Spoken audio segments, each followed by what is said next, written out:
Hello, and welcome back to Couples HQ Daily Podcast. These are daily, and I try to keep them between 5 and 7 minutes long, so they don't take long for you to get one thought for the day that you can focus on, rather than when you read a book and everything else you do, you get 30 or 50 thoughts to focus on, and then that makes it extremely difficult. We tend not to do it, and whatever tension you have with your spouse, partner, husband continues.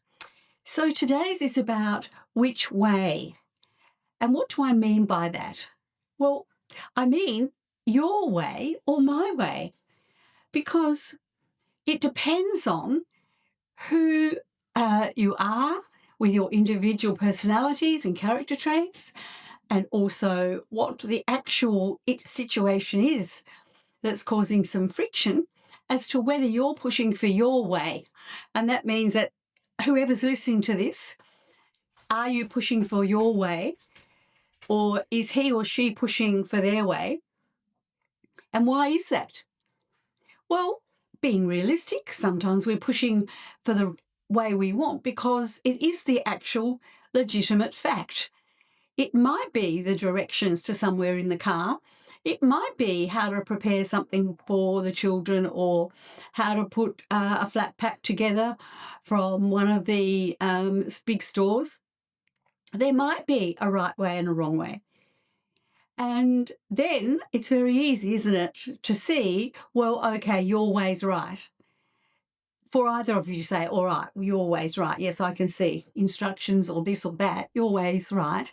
We'll go with it. So we actually, if you like, cooperate, and we look at the point and what the issue of what's going on, and accept and acknowledge, validate, legitimize, all the words I use a lot, the person's point of view, where it's actually the best way to look at it, or the best thing to do, or the best way to do it.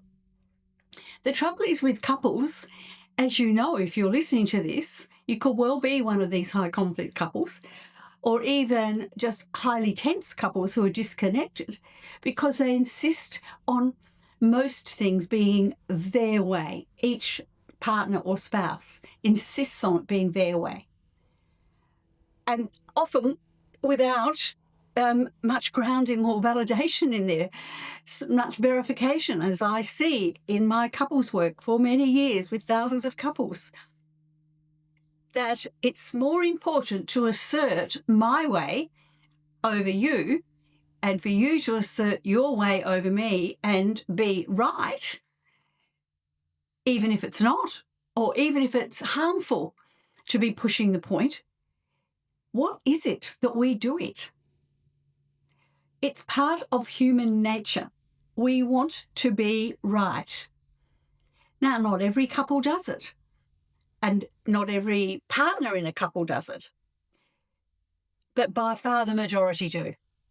You see it when you're out. You would see it. You see it in the supermarket. You'll see it when people are parking a car. You'll see it amongst friends at a function, even about what time they're leaving, even about what conversation they've just heard their other half, let's go with that old-fashioned term, their spouse or partner have with someone else, where they felt that wasn't fair or it was unkind to them. So it becomes all about who's right. And all the arguments flow from that, and they stay there for a long time, because it's really hard for a couple to get unstuck from a pattern of I'm right and you're wrong, my way. And we've heard this saying, the old-fashioned saying, how many thousands of times? Your way or the highway, or my way or the highway. So what do you do instead? Well, the first thing to do is to make the decision to have a look at yourself and think, well, am I doing that? Whenever I get a couple to each do that, and even do a little checkbox in between sessions of how many times they've done it. It's not in the 5 or 10 times within even 2 or 3 days. It can be 20, 30 times each one's done that. And then they wonder why they're cold and distant, or why they can't get any passion going. Desire has disappeared. It comes back to disapproval, doesn't it? Disapproval. If you're saying it's my way is right and yours is wrong, well, you're disapproving of the other person's way. So that's what I wanted to talk about. So it's literally a focus on yourself. And if you really want to fix it, take the time to start noting down, not what your partner, husband, spouse does when that happens, just for yourself. Write your own down. Jot them in your phone notes, somewhere where you can look and see how many times you did it today. It's your way. It's amazing. It's also confronting. And a lot of people say, oh, well, too bad, I'm not changing. And therefore the relationship continues on in a disconnected, hurt way, full of grudges, grudge sludge as I call it.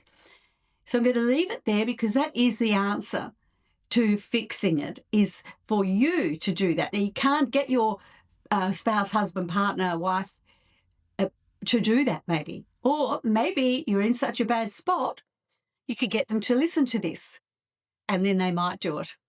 So I encourage you, all right, with every ounce of my being, to do that little exercise and run it for 2 weeks. You'll be surprised. You'll be surprised. So Dee Tozer, the Couples Master Coach. These are daily podcasts. I hope you're enjoying them and they're making a difference. Bye for now.